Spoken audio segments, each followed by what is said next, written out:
तो दोस्तों, पिछले एपिसोड के अंत में हमने देखा था कि टंग वुलिन की स्पेशल ट्रेनिंग चल रही थी। अब आगे देखेंगे। लॉन्ग युक्षु ने गहरी सांस ली और धीरे धीरे बोलना शुरू किया। एंडलेस माउंटेन्स में एक अजीब सा टनल अचानक प्रकट हुआ था।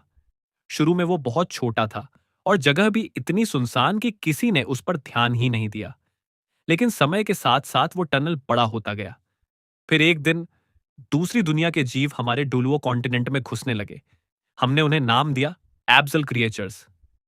टंग वू लिन की आंखें अचानक सिकुड़ गईं। उसकी सांस अटक गई। तो मतलब जो क्रिएचर्स मैंने असेसमेंट में देखे थे, वो सच में मौजूद हैं?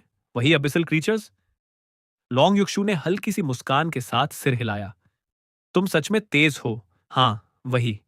6300 साल पहले जब अबिसल क्रिएचर्स बड़ी संख्या में एंडलेस माउंटेन्स में उतरने लगे और आगे बढ़ने लगे, तब एक भयंकर आपदा आई थी। लेकिन क्योंकि वो इलाका कॉन्टिनेंट के पश्चिम में था, आबादी कम थी और फेडरेशन ने इस खबर को दबा दिया, इसलिए बहुत कम लोगों को असलियत पता चली। उसकी आवाज भारी हो गई। उनका मकसद सिर्फ एक है, नष्ट करना और निगल जाना। जानवर हो या पेड़ पौधे, सब कुछ खा जाते हैं।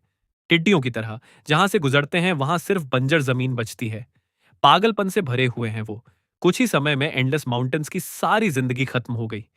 टैंग वुलिन के रोंगटे खड़े हो गए। लॉन्ग युक्षु आगे बोली। खुशकिस्मती से उस समय फेडरेशन की टेक्नोलॉजी काफी विकसित हो चुकी थी। उन्हें इन्वेजन का पता जल्दी चल गया, इसलिए तबाही कॉन्टिनेंट के अंदर तक नहीं फैल सकी। फेडरेशन ने अपनी 2/3 सेना झोंक दी थी उन्हें रोकने के लिए। Shrek academy, Tang sect, spirit pagoda और बैटल गॉड हॉल सब ने मिलकर लड़ाई लड़ी। 11 mecha regiments, countless fixed soul ammunitions और आखिरकार अबिसल क्रीचर्स को वापस उसी टनल में धकेल दिया गया। वो कुछ पल चुप रही, जैसे किसी पुराने घाव को याद कर रही हो। लेकिन उस युद्ध की कीमत बहुत भारी थी। 200 से ज्यादा लोग मारे गए। टैंक सेक्ट दुलो हॉल के हॉल मास्टर एक अबिसल क्रीचर के प्लेन किंग से लड़ते हुए मारे गए। उस पीढ़ी के श्रेक 7 मॉन्स्टर्स में से 4 मर गए। बैटल गॉड हॉल के 18 बैटल गॉड्स में से 10 मारे गए। स्पिरिट पगोडा के 4 ग्रेट स्पिरिटर्स में से 3 खत्म हो गए। 3 मुख्य और डेप्यूटी हॉल मास्टर्स में से एक मरा और दूसरा बुरी तरह घायल हुआ। कहते हैं वो युद्ध डरावना था, बेहद डरावना। टैंग वुलिन ने गहरी सांस खींची। वो आज की ताकत से ही इन 4 संगठनों की शक्ति समझ सकता था। अगर उस समय 30 से ज्यादा टाइटल डोलुस मैदान में उतरे थे और फिर भी इतनी भारी हानि हुई, तो अबिसल क्रीचर्स कितने भयानक रहे होंगे। उसे वर्चुअल वर्ल्ड में मिली मोह में याद आ गई।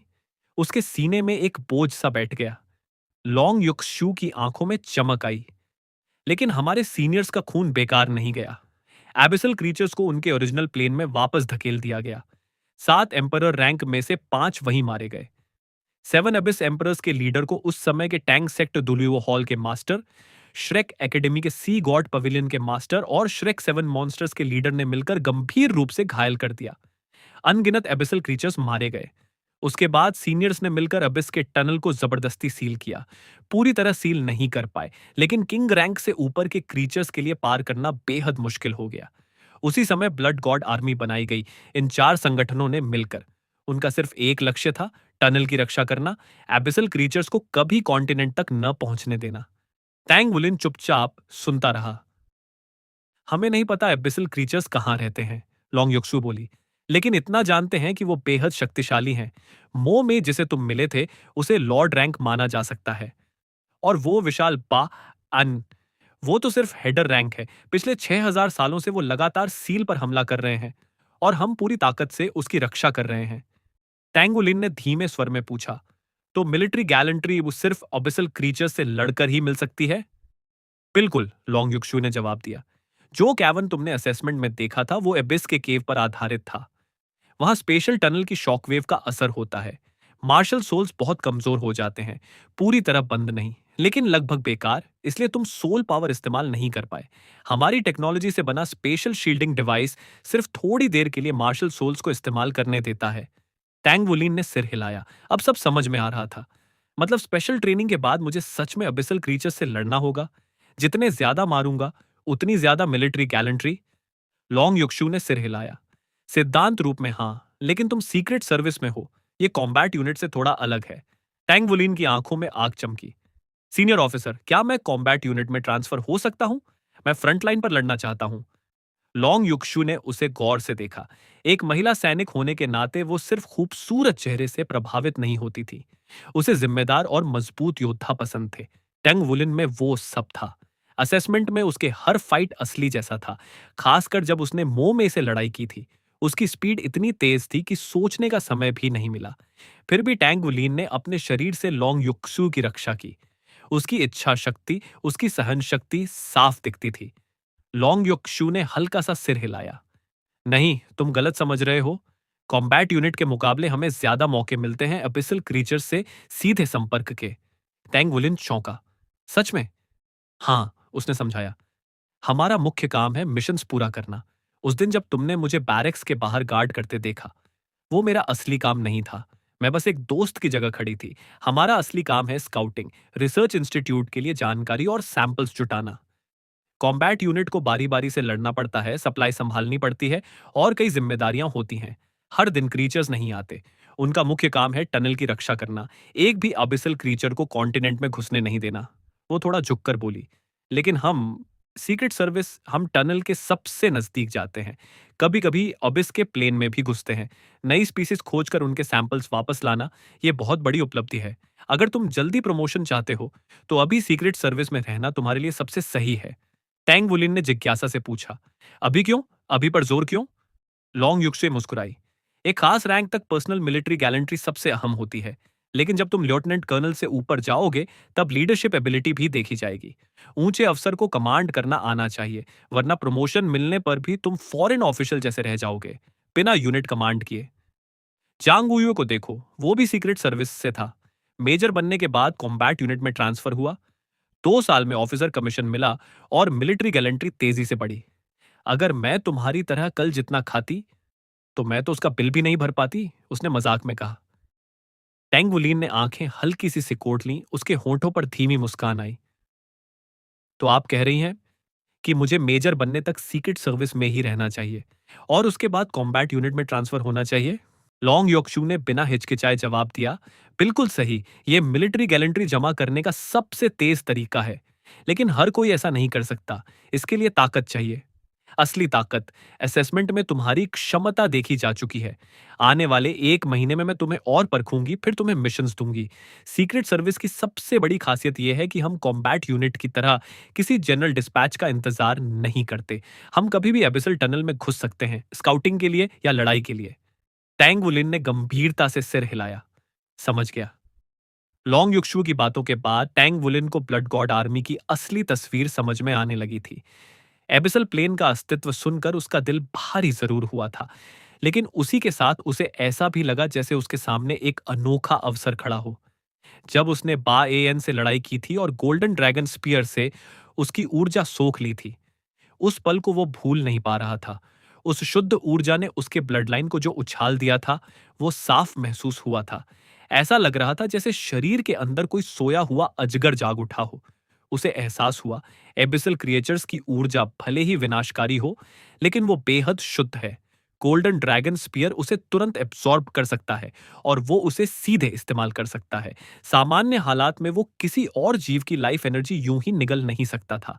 इंसानों के साथ तो सवाल ही नहीं उठता था और आसपास कोई सोल बीस्ट्स भी नहीं थे, लेकिन ये एबिसल क्रीचर्स जो पूरे मानव जगत को खत्म करना चाहते थे, उनके लिए उसके मन में जरा भी दया नहीं थी। अगर वो उनसे लड़कर उनकी ऊर्जा निगल सके और उसे अपने शरीर के साथ मिला सके तो उसकी ब्लड लाइन पावर तेजी से बढ़ सकती थी। भले ही सोल पावर पर ज्यादा असर न पड़े, लेकिन ब्लड लाइन की ऊंचाई, वो तो आसमान छू सकती थी। ये तो हेवन एंड अर्थ ट्रेजर्स खाने जैसा ही था। ऐसा खजाना उसे और कहां मिलता? उसने मन ही मन हिसाब लगाया। अगर वो लंबे समय तक एबिसाल क्रीचर्स की ऊर्जा अब्सॉर्ब करता रहा तो शायद गोल्डन ड्रैगन किंग के सील्स तोड़ने के लिए उसे भविष्य में हेवन एंड अर्थ ट्रेजर्स की जरूरत ही न पड़े। हर सील तोड़ना मौत से खेलने जैसा था। जैसे जैसे वो आगे बढ़ता, खतरा और बढ़ता जाता। रैंक 9 के बाद क्या होगा उसे अंदाजा भी नहीं था। 10वां सील, उसकी गंभीरता वो तभी समझ पाएगा जब उसे तोड़ने की कोशिश करेगा। ओल्ड टैंग अभी भी गहरी नींद में था। वेलवेट स्काई रीच क्रिसैंथेमम निगलने के बाद भी टैंग वुलीन के मन में चिंता थी। क्या उसकी ब्लड लाइन सच में एक नए स्तर पर पहुंच जाएगी? क्या उसका शरीर उसे सह पाएगा? लेकिन अब एबिसल प्लेन का अस्तित्व उसे उम्मीद दे रहा था। अगर वो एबिसल क्रिएचर्स की ऊर्जा से ही अपनी शक्ति बढ़ा सके तो ये उसके लिए सबसे बड़ा वरदान होगा। एमोरस डोलुओ ने सच में उसे सही जगह भेजा था। यहां उसे सेना का सहारा मिलेगा और साथ ही खुद को निखारने का मौका भी। गोल्डन ड्रैगन किंग के 18 सील्स ने उसे आज जहां पहुंचाया था, वही सील्स उसके सिर पर लटकी तलवार भी थे। लेकिन अगर वो उन सब की ऊर्जा अब्सॉर्ब कर ले तो क्या होगा? वो खुद सोचकर सिहर उठा। अबिसल प्लेन की विशाल सेना, अनगिनत क्रीचर्स और 4 महान संगठनों को एक साथ लड़ना पड़ा था। इसका मतलब साफ था, दुश्मन की संख्या असीमित थी और उसे अभी सबसे ज्यादा क्या चाहिए था? ताकत। क्या सोच रहे हो? लॉन्ग युक्सू की आवाज ने उसे चौंका दिया। टैंग वुलिन ने तुरंत होश संभाला। कुछ नहीं, बस ये सोच रहा हूं कि मैं जितनी जल्दी हो सके अबिसल क्रीचर से लड़ाई शुरू करूं। लॉन्ग युक्सू की आवाज थोड़ी गंभीर हो गई। मैं मानती हूं कि तुम ताकतवर हो, लेकिन याद रखना, घमंड मत करना। एबिसल क्रीचर्स तुम्हारी कल्पना से ज्यादा भयानक है। वर्चुअल सेटिंग में मरने पर रिवाइव हो सकते हो, लेकिन असली लड़ाई में एक गलती और सब खत्म, समझे? टेंग वुलिन ने शांत स्वर में कहा, हाँ। लॉन्ग युक्षु ने धीरे धीरे एबिसल प्लेन के बारे में विस्तार से बताना शुरू किया। अलग अलग एबिसल क्रीचर्स, उनकी रैंक्स, उनकी आदतें, उनकी खास शक्तियां। टैंग वुलिन ध्यान से सुनता रहा। जहां सवाल आया वहीं पूछ लिया और लॉन्ग योक्शु ने हर बात साफ की। जितना वो सुनता गया उतना ही ब्लड गॉड आर्मी के लिए उसका सम्मान बढ़ता गया। लॉन्ग योक्शु के अनुसार यहाँ के आधे से भी कम सैनिक पूरे 10 साल की सेवा पूरी कर पाते हैं। मानव तकनीक लगातार बढ़ रही थी, अनुभव भी बढ़ रहा था, लेकिन कैजुअल्टीज अब भी टाली नहीं जा सकती थी। श्रेक एकेडमी का अचानक पतन ब्लड गॉड आर्मी के लिए बड़ा झटका था। टैंक सेक्ट और श्रेक एकेडमी से लगातार नए और शक्तिशाली रिक्रूट्स आते थे। अगर ये स्रोत खत्म हो जाए तो भविष्य में ब्लड गॉड आर्मी कमजोर पड़ सकता था। बैटल गॉड हॉल और स्पिरिट पगोडा अभी रिक्रूट्स भेज सकते थे, लेकिन अगर सिर्फ वही स्रोत रह जाए तो धीरे धीरे ब्लड गॉड आर्मी किसी एक संगठन के नियंत्रण में जा सकता था और ये चीज उसके कमांडिंग ऑफिसर्स को मंजूर नहीं थी। ब्लड गॉड आर्मी किसी का हथियार बनने के लिए नहीं बना था, वो दुलुओ कॉन्टिनेंट की रक्षा के लिए था। टेंगुलिन ने यह भी समझ लिया कि यहाँ का इक्विपमेंट मानव जाति का सबसे शक्तिशाली इक्विपमेंट था। ब्लड गॉड आर्मी में भर्ती होने के लिए कम से कम 4 रिंग्स होना जरूरी था। 4 रिंगड सोल एंसेस्टर से कम कोई यहां कदम नहीं रख सकता था। और सिर्फ सोल गाइड मास्टर होना काफी नहीं, असली सोल मास्टर होना जरूरी था। एबिसल क्रीचर्स के खिलाफ लड़ाई में हथियार बस सहायक होते थे। असली लड़ाई शरीर और इच्छा शक्ति की होती थी। ऊंचे पहाड़, बर्फीली हवाएं, कम ऑक्सीजन, सालों तक ऐसी जगह पर लड़ते रहना, यह शरीर से ज्यादा मन को तोड़ देता था। कई सैनिक जो पूरे 10 साल पूरे नहीं कर पाए, वो युद्ध में मरे नहीं थे, वो मानसिक रूप से टूट गए थे, उन्हें डिसमिस कर दिया गया।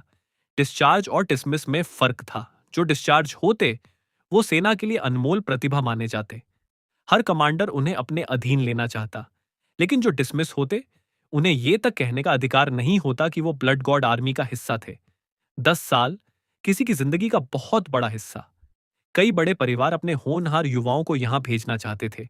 सबका मकसद एक ही, इन 10 सालों में खुद को गढ़ लेना। अगर वो पूरा कार्यकाल निकाल ले तो भविष्य में परिवार का स्तंभ बन सकता है। आज फेडरेशन की सेना के कई commanding officers blood God army से निकले हुए थे, चाहे हॉक फैक्शन हो या डव फैक्शन। यहां तक कि वर्तमान मिलिट्री मिनिस्टर भले यहां न रहा हो, उसका बेटा ब्लड गॉड आर्मी में था। टैंग वुलिन सब समझ गया। ये सिर्फ सेना नहीं, ये कमांडिंग ऑफिसर्स की क्रेडल थी, लेकिन शर्त एक ही थी, जिंदा लौटना। 10 साल। टैंग वुलिन के होंठों पर कड़वी मुस्कान आई।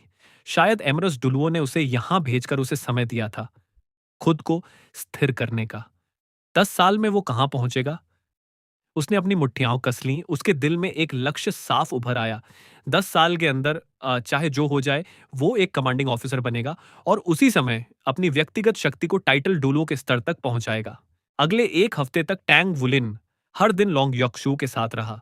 सुबह से शाम तक बस एक ही काम, एबिसल क्रीचर्स के बारे में जितना हो सके उतना सीखना। ये कोई साधारण दुश्मन नहीं थे, ये दूसरी प्लेन से आए जीव थे। उनकी अलग अलग रेसेस, उनकी खास टैलेंट्स, उनकी लड़ने की शैली, टनल के अंदर कॉम्बैट के नियम, स्पेशल शॉकवेव का असर, हर छोटी से छोटी बात जानना जरूरी था। एक गलती और जान जा सकती थी, लेकिन टंग वुलिन के लिए यह सब पढ़ाई जैसा था। उसकी मेमोरी और समझने की क्षमता पहले से ही असाधारण थी। लॉन्ग यक्सु जो भी बताती वो लगभग तुरंत याद कर लेता। सिर्फ याद ही नहीं, वो एक बात से दूसरी बात जोड़कर ऐसे सवाल पूछता कि लॉन्ग युक्शु खुद भी चौंक जाती। कई बार तो उसे अपने पिता से पूछना पड़ता, तब जाकर वो टैंग वुलिन को सही जवाब दे पाती। एक हफ्ते बाद दोनों काफी सहज हो गए थे। टैंग वुलिन को ब्लड गॉड आर्मी की पूरी संरचना साफ समझ में आने लगी थी। नाम भले ही आर्मी था, लेकिन असल में इसमें सिर्फ दो डिविजन्स थे। पहली, ब्लड डिवीजन। उनका नाम ही उनका प्रण था, खून बहाकर भी अंत तक लड़ना, पीछे न हटना, चाहे जान चली जाए। उनका मुख्य काम था एबिसल क्रीचर्स से सीधा मुकाबला। उनके कमांडर थे शू वेताओ। दूसरी, गॉड डिवीजन। इसमें स्पेशलिस्ट यूनिट्स थे, major combat unit, heavy arms और डिफेंस चलाने वाले सैनिक, और बाकी सारे सपोर्ट यूनिट्स युद्ध में जो भी सहायक भूमिका निभाते थे, सब इसी डिवीजन में आते थे। पूरी सेना में सिर्फ दो डिविजन्स थे, लेकिन हर डिवीजन के अंदर 5 रेजिमेंट्स थे। कुल मिलाकर 10 रेजिमेंट्स। हर रेजिमेंट लगभग स्वतंत्र सेना की तरह काम कर सकती थी। टैंगुलिन को यहां लोग कम दिखाई देते थे, लेकिन असल संख्या थी 25,000 सैनिक, कॉम्बैट पर्सनल और लॉजिस्टिक्स दोनों मिलाकर। संख्या कम थी, लेकिन हर एक सैनिक एलीट ऑफ द एलीट ही था। तुलना के लिए, नॉर्थ सी आर्मी कोर्प्स जैसे बड़े आर्म्ड फोर्सेस में कम से कम 1 लाख सैनिक होते थे, लेकिन ब्लड गॉड आर्मी सिर्फ 25,000 में ही ऐसी शक्ति रखती थी कि बैटलफील्ड में किसी भी अन्य सेना को कुचल सकती थी। लॉन्ग युक्शु ने गर्व से कहा था, अगर हमें खुले मैदान में उतारा जाए तो फेडरेशन की कोई भी सेना हमारा मुकाबला नहीं कर पाएगी। कठोर मौसम, बर्फीले पहाड़ और लगातार युद्ध, इन सब ने इस सेना को सच में ब्लड गॉड बना दिया था। टैंगुलिन जिस सीक्रेट सर्विस में था, वो गॉड डिवीजन के अधीन था, लेकिन 5 रेजिमेंट्स में शामिल नहीं था। वो सीधे कमांड पोस्ट के नियंत्रण में था और रिसर्च लैबोरेटरी के साथ काम करता था। उनका काम था ऐसे मिशंस करना जो कॉम्बैट यूनिट नहीं कर सकती थी। रिस्क ज्यादा था, इसलिए सीक्रेट सर्विस में वही आते थे जो सच में सबसे बेहतरीन हो। एक दिन लॉन्ग युक्शु ने कहा, अब तुम्हें एबिसल रेस के बारे में लगभग सब पता है, बाकी बचा है असली लड़ाई का अनुभव। अगली स्पेशल ट्रेनिंग में मैं तुम्हें कम्बैट यूनिट की लड़ाई दिखाऊंगी। तुम्हें जल्दी से जल्दी उनके साथ तालमेल बैठाना होगा, चाहे तुम सीक्रेट सर्विस में हो, लेकिन भविष्य में तुम्हें कम्बैट यूनिट में जाना ही है। उनके तरीके समझना तुम्हारे करियर के लिए जरूरी है। टैंग वुलिन की आंखों में चमक आ गई। कब चलेंगे? कल, उसने जवाब दिया। फिर हल्की मुस्कान के साथ बोली, वैसे तुम्हारा फॉर्जिंग रूम कैसा चल रहा है? मुझे निराश मत करना, मैंने अपनी सारी जमा पूंजी तुम पर लगा दी है। टैंग वुलिन हंस पड़ा। एक ब्लैकस्मिथ के लिए फॉर्जिंग छोड़े देना, मानो सांस लेना छोड़ देना। लेकिन यहां एंडलेस माउंटेन्स के बीच फॉर्जिंग रूम ढूंढना आसान नहीं था। ब्लड गॉड आर्मी में सिर्फ 3 फॉर्जिंग रूम्स थे, और वो भी ऑफिशियल ब्लैकस्मिथ्स के लिए। उनका काम था मेचा मेंटेनेंस। टैंग वुलिन की जरूरतें उससे कहीं ज्यादा थीं। उसे बेहतरीन फॉर्जिंग टेबल चाहिए था, ऑक्सिलरी इक्विपमेंट चाहिए था, और काफी जगह भी। वो अपने साथ रेयर मेटल्स भी लाया था, लेकिन समस्या ये थी, आइस उसके पास जीरो मिलिटरी गैलेंट्री था, और यहां जो उसकी मदद कर सकता था वो सिर्फ लॉन्ग यॉक्शू थी। लॉन्ग यॉक्शू ने अपने मिलिट्री गैलेंट्री खर्च किए, अपने कनेक्शंस का इस्तेमाल किया और उसके लिए एक अलग फॉर्जिंग वर्कशॉप बनवाया, लेकिन उसने बदले में ब्याज नहीं मांगा। उसने कहा, मैं शेयर होल्डर बनूंगी, 50% हिस्सा मेरा। भविष्य में फॉर्जिंग से जो मेरिट्स मिलेंगे, आधे आधे। तंगवुलिन आमतौर पर बहुत कंजूस था, लेकिन यहां वो नया था, अकेला था, और लॉन्ग युक्शुए सच में उसकी मदद कर रही थी। उसे साफ समझ आ गया था कि वो हिस्सा इसलिए ले रही है ताकि उसके पास कुछ मेरिट्स रहें, ताकि वो प्रमोशन से वंचित न रह जाए। अच्छाई का बदला अच्छाई से देना चाहिए। लॉन्ग युक्शु के कनेक्शन से बिजनेस तेजी से फैल सकता था, इसलिए टैंग वुलिन ने तुरंत हामी भर दी। वर्कशॉप का नाम रखा गया, लॉन्ग टैंग वर्कशॉप।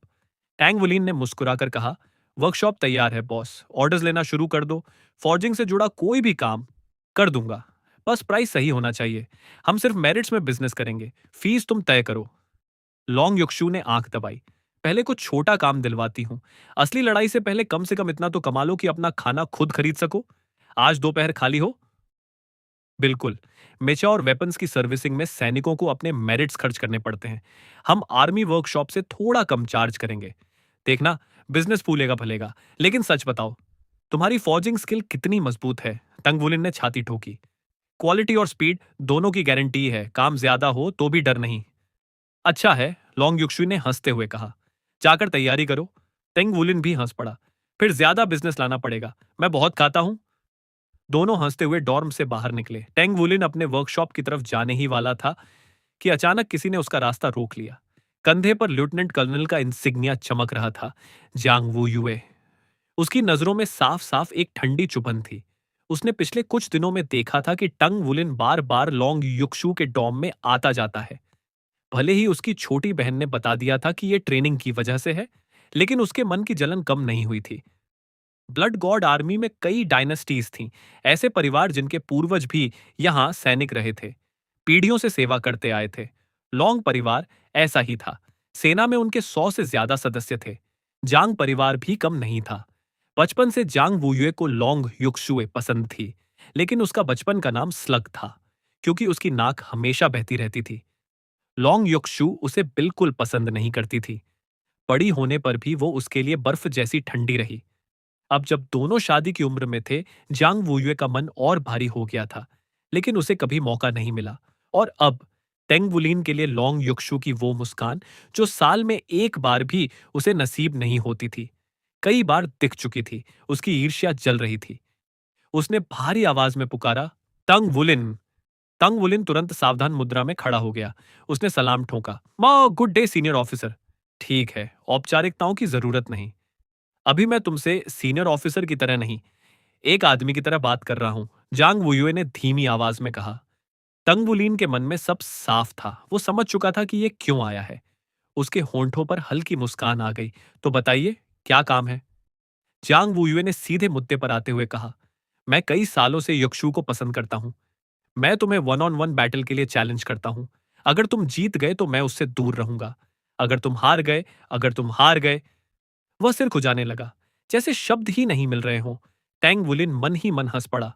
उसे लगा था कि वो कहेगा, अगर तुम हार गए तो यक्षुए से दूर रहना। जांग वुयुए खुद ही बड़बड़ाया, यक्षु कोई चीज नहीं है कि हम उसे दांव पर लगा दें। छोड़ो, असल बात यह है कि मुझे तुम पसंद नहीं हो। बस लड़ लेते हैं। मैं तुम्हें पीटना चाहता हूं, सीधी बात। हिम्मत है, बैटल रूम में चलो। टैंग वुलिन अब सच में हंसी रोकने की कोशिश कर रहा था। यह आदमी ईमानदार था, हद से ज्यादा। सीनियर ऑफिसर, उसने मुस्कुराते हुए कहा, पहले एक बात साफ कर दूं, मेरी एक गर्लफ्रेंड है, सीनियर ऑफिसर लॉन्ग, और मैं सिर्फ दोस्त हैं। वैसा कुछ नहीं है जैसा आप सोच रहे हैं। और अगर आप सच में मुझे पीटना चाहते हैं तो मुझे कोई आपत्ति नहीं, मैं पलट कर मारूंगा भी नहीं। एक पंच के 100 मेरिट पॉइंट्स, कैसा रहेगा? जांग वुयुए हक्का बक्का रह गया। तुम्हारी गर्लफ्रेंड है? अगले ही पल उसका चेहरा सख्त हो गया। तुम दो नावों पर पैर तो नहीं रख रहे? टैंग वुलिन को समझ नहीं आ रहा था कि हंसे या रोए। ठीक है सीनियर ऑफिसर, मैं लड़ूंगा, लेकिन युक्षु को दांव पर नहीं रख सकते। तो मेरिट पॉइंट्स पर शर्त लगाते हैं, रकम आप तय करें। जांग वुयुए ने भौहें चढ़ाई। मेरिट पॉइंट्स तुम्हारे पास हैं भी? अभी नहीं है। इसका मतलब ये नहीं कि भविष्य में नहीं होंगे। मुझे आते ही सेकंड लेफ्टिनेंट का रैंक मिला है। इसका मतलब है कि मुझ में पोटेंशियल है। अगर हार गया तो फ्यूचर में कमाकर चुका दूंगा। जैंग वुयुए ने सोचा। ठीक है, बैटल रूम का खर्च मैं दूंगा। शर्त, 1000 मेरिट पॉइंट्स मंजूर? टेंगवुलिन ने हल्की मुस्कान के साथ कहा, 1000 थोड़ा कम नहीं है? सेकंड लेफ्टिनेंट से फर्स्ट लेफ्टिनेंट बनने के लिए उसे 10,000 मेरिट पॉइंट्स चाहिए थे। फोर क्लॉड बैट मारने पर सिर्फ 10 पॉइंट्स मिलते, मतलब 1000 मारने पड़ते। बायन जैसे क्रीचर्स पर 2000 मिलते, वो भी कंट्रीब्यूशन के हिसाब से बंटते। जांग वुयुए ने तंज कसा, तुम नए हो, 2-3 महीने में भी नहीं कमा पाओगे। सब कुछ हारने का इरादा है क्या? टैंग बुलिन को याद आया, उस दिन खाने में ही उसने उसके 3000 पॉइंट्स उड़ा दिए थे। उसके दिल पर अब भी चोट थी। ठीक है, टेंगुलिन ने हामी भर दी। ज्यादा तंग करना ठीक नहीं था। चांग वू युए 6 रिंग्स वाला सोल मास्टर था। 6 रिंग्स में जिसने उसे सबसे ज्यादा परेशान किया था वो था लोंग यू। इसलिए उसे जियांग वू यू से डर नहीं था। चलो। दोनों तेज कदमों से ब्लड गॉड आर्मी के लिविंग क्वार्टर्स की तरफ बढ़े। लिविंग क्वार्टर्स एक बड़ा भवन था। अंदर जुड़े हुए कमरे, ट्रेनिंग हॉल, मनोरंजन की जगह और कॉम्बैट सिमुलेशन रूम्स भी। जब मिशंस नहीं होते, सैनिक यहीं ट्रेनिंग और आराम करते थे। बैटल रूम किराए पर लेने के लिए 50 मेरिट पॉइंट्स प्रति घंटा देने पड़ते थे। यहां हर चीज मेरिट से ही मिलती थी। यही तरीका था सैनिकों को प्रेरित रखने का। जैंग वुयुए ने अपना मेटल ब्रेसलेट दरवाजे पर स्वाइप किया। 50 पॉइंट्स कट गए। टैंग वुलिन के पास भी ऐसा ब्रेसलेट था, सो ब्लड गॉड ब्रेसलेट। इससे पर्सनल इन्फो स्टोर होती, एबिसल क्रीचर मारने पर पॉइंट्स सीधे जुड़ते और शरीर की हालत भी मॉनिटर होती। घायल होने पर तुरंत हेडक्वार्टर्स को सूचना जाती। कॉम्बैट रूम लगभग 100 मीटर व्यास का था। एंडलेस माउंटेन्स की बर्फीली ऊंचाई पर ऐसा कमरा बनाना आसान नहीं था। अंदर एनर्जी बैरियर लगा था जो काफी ऊर्जा खाता था। 50 पॉइंट्स वाजिब थे। जांग वुयुए ने जैकेट उतारी और बैरियर एक्टिवेट किया। टैंग वुलिन ने भी जैकेट उतार दी। उसकी आंखों में सतर्कता आ गई। चाहे सामने वाला कोई भी हो, उसे कभी हल्के में नहीं लेना। यही आदत श्रेक एकेडमी में पड़ी थी। अगले ही पल जांग वुयुए का पूरा आभा बदल गया। अभी तक सीधा साधा दिखने वाला आदमी अब शिकार पर झपटने को तैयार शेर लग रहा था। उसकी नजरें पैनी थीं। तैयार? उसने गरजते हुए पूछा। तैयार। टेंग वुलिन सहज मुद्रा में खड़ा रहा। अचानक एड डिंग रिंग रिंग। जांग वुयुए के ब्रेसलेट से घंटी बजी। उसका चेहरा लाल पड़ गया। 1 मिनट, कॉल है। क्यूए, क्या हुआ? मैं कॉम्बैट रूम में हूं, स्पारिंग कर रहा हूं। क्या? तुम आ रही हो? अरे ये कोई मजेदार चीज नहीं है। मत आओ। ठीक है, छोटी पूर्वज। आ जाओ, लेकिन किसी को बताना मत। कॉल खत्म कर उसने असहाय चेहरा बनाया। च्यूए आना चाहती है, मना नहीं कर सकता, वरना शिकायत कर देगी। तंग वुलिन हंसी रोक नहीं पा रहा था। यह अपनी छोटी बहन से डरता था। कुछ ही देर में जांग च्यूए दौड़ती हुई अंदर आई। अंदर आते ही उसकी आंखें फैल गईं। भाई, तुम क्या कर रहे हो? ये नया रिक्रूट है और तुम उसे चैलेंज कर रहे हो? ओह, समझ गई। जलन हो रही है ना? जरा भी इंसानियत है? अगर इस हैंडसम लड़के को कुछ हो गया तो? जांग वुयुए का चेहरा टमाटर जैसा लाल हो गया। धीरे बोलो, मैंने कहा ना, वो खुद मान गया। पूछ लो उससे। जांग शियू ने टंग वुलिन की तरफ देखा। तुमने खुद माना? सुना है तुम ठीक ठाक हो, लेकिन ये लेफ्टिनेंट कर्नल है। इनके लेक्सु इसे ब्लड डिवीजन का फ्यूचर मानते हैं। तुम नहीं कर पाओगे। टंग वुलिन ने शांत स्वर में कहा। मैंने खुद माना। असली लड़ाई से ही सुधार होता है। जियांग क्यूए ने कंधे उचकाए। ठीक है, मैं जज बनूंगी। वो किनारे की तरफ बढ़ी। टंग वो लिन के पास से गुजरते हुए उसने धीरे से फुसफुसाया। मेरे भाई का मार्शल सोल ओवरलॉर्ड ड्रैगन है। बहुत शक्तिशाली स्ट्रेंथ टाइप मार्शल सोल। सावधान रहना। उस दिन तुमने मेरा पैसा बचाया था, ये उसका बदला समझो। अब हम बराबर हैं। इतना कहकर वो बाहर चली गई। टैंग वुलिन के मन में हल्की लहर उठी। Overlord dragon marshal soul. तो चलिए, आज के लिए बस इतना ही। आगे की कहानी हम अगले एपिसोड में जारी रखेंगे। अगर आपको ये वीडियो अच्छा लगा हो तो लाइक, कमेंट और चैनल को सब्सक्राइब जरूर करें। फिर मिलेंगे अगली वीडियो में। धन्यवाद।